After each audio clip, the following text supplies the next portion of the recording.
हरियाणा के मुख्यमंत्री नायब सिंह सैनी की बुधवार को चंडीगढ़ में यूएसए और जापान के प्रतिनिधिमंडल के साथ मुलाकात हुई। मुख्यमंत्री के संत कबीर कुटीर आवास पर करीब 2 घंटे हुई इस मुलाकात के दौरान प्रदेश में ग्लाइडवेज ट्रांजिट सिस्टम की संभावनाओं को लेकर चर्चा की गई।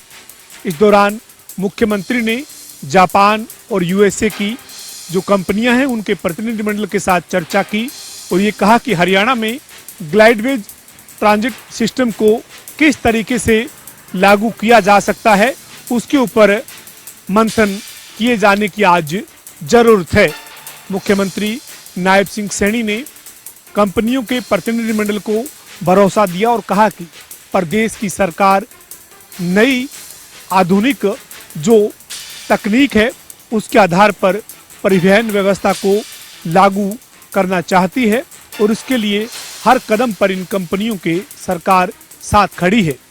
मुख्यमंत्री नायब सिंह सैनी ने कहा कि जो ऑटो टैक्सी पॉइंट सिस्टम है वो हरियाणा में खासतौर पर दिल्ली एनसीआर में जो क्षेत्र है वहाँ पर प्रदेश सरकार जरूरत समझती है और इसी के चलते गुरुग्राम में इसके ऊपर काम किया जा सकता है और सरकार जो कंपनियां इसमें आगे बढ़ेगी उनके साथ खड़ी है।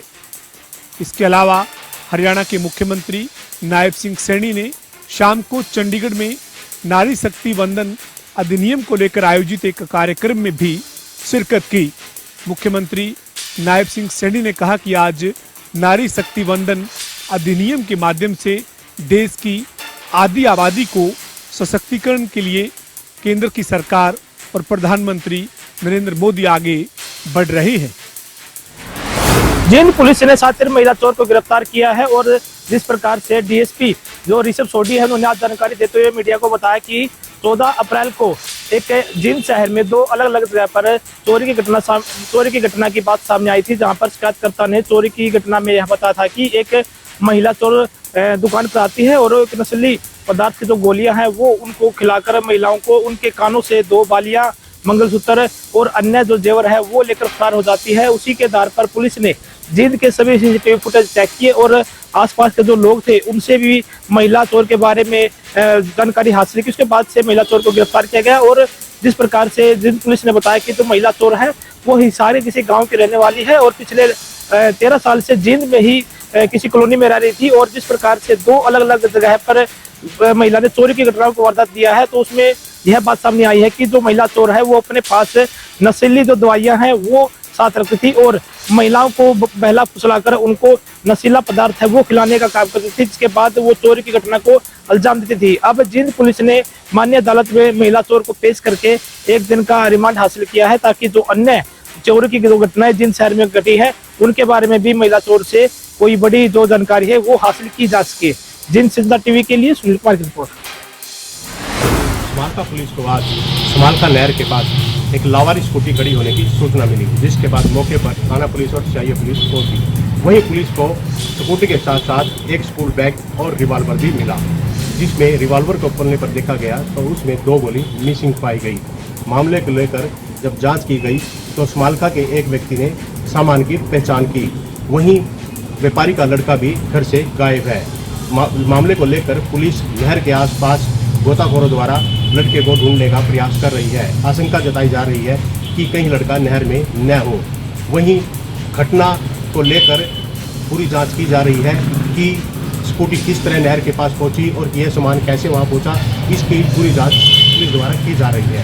समालका से जनता टीवी के लिए राकेश वर्मा। बराड़ा में चोरों के हौसले बुलंद हैं। ताजा मामला बराड़ा के गांव कंबास से आया है, जहां चोरों ने खेतों में लगे बिजली के ट्रांसफार्मर को चुरा लिया। चोरों ने ट्रांसफार्मर को खोलकर उसमें लगे तांबे की तार व कीमती सामान निकाल लिया। पीड़ित ने बताया कि वह कल घर जब गया था तो सब ठीक ठाक था, परंतु आज सुबह वह अपनी फसल कटवाने के लिए खेत पहुंचा तो उसने देखा कि बिजली के खंभों पर लगा ट्रांसफार्मर गायब था। जब इधर उधर देखा तो बिजली का ट्रांसफार्मर पास के खेतों में पड़ा मिला, जिसके अंदर से चोर तांबे की तार और अन्य कीमती सामान चुरा कर ले गए। मामले की सूचना पीड़ित ने पुलिस और बिजली विभाग को दी है। पुलिस मामले की जांच में जुटी है। चोरी की इस घटना से इलाके में डर का माहौल है। जनता टीवी के लिए बराड़ा से अनिल शर्मा। सोनीपत में एक बार फिर तेज रफ्तार का कहर देखने को मिला, जहां नेशनल हाईवे 44 पर प्याऊ मनियारी के पास से अज्ञात वाहन ने एक महिला को टक्कर मार दी, जिसके बाद महिला गंभीर रूप से घायल हो गई।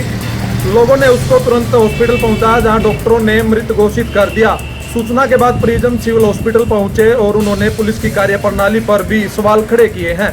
मृतक महिला की पहचान गाँव जखोली निवासी गीता के रूप में हुई है, जो सुबह काम की तलाश में घर से निकली थी और वापस आते समय प्याऊ मनियारी के पास अज्ञात वाहन की वो चपेट में आ गई, जिससे उसकी मौत हो गई।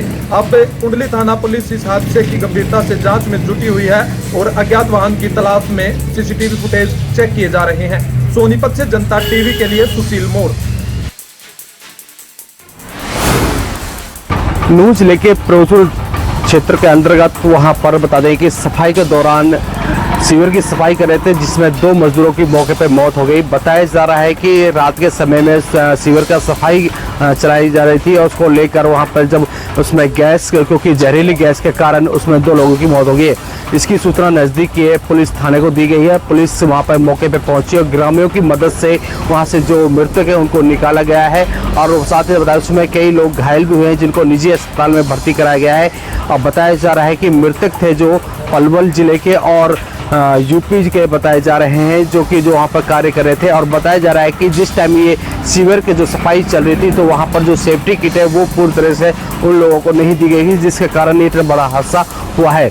बताया जा रहा है कि और भी लोग इसमें शामिल हैं और रात के समय में करीबन ज़्यादा समय हो चुका था इस टाइम ये सफाई अभियान कर रहे थे। फिलहाल बता दें कि दोनों को डेड बॉडी सिविल अस्पताल में रख दिया गया है और उनको परिजनों को सूचना कर दी गई है और पुलिस का कहना है कि अगर शिकायत मिलती है तो जरूर इस पर कार्रवाई की जाएगी। फिलहाल पुलिस इसमें पूरी तरह से जांच कर रही है कि आखिर किस कमी के कारण इन लोगों की मौत हुई है। आप देख रहे हैं नूह से सोनोमत जनता टीवी।